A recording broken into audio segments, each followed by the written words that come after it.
Сәлем ата, құрметті, сау саламатсыз ба? Өзім жаздым бұл бетті, іштей сезіп тұрсыз ба? Мына жақта оқы.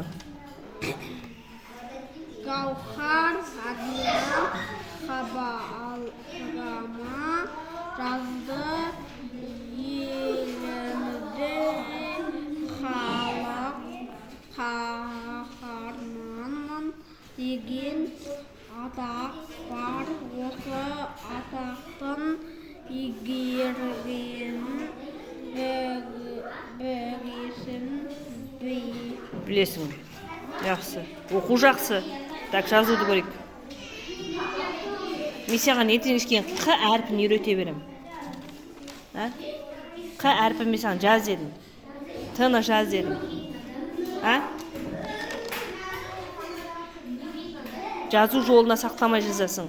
Мынанда К әрпін бірінші көрдім. Д мен З-ны не істеп тастағансың? Майстер. Так. Маған на екі атты жазып алып кел. Түсіндің ба? Екеуін жазып алып келесің. Бар.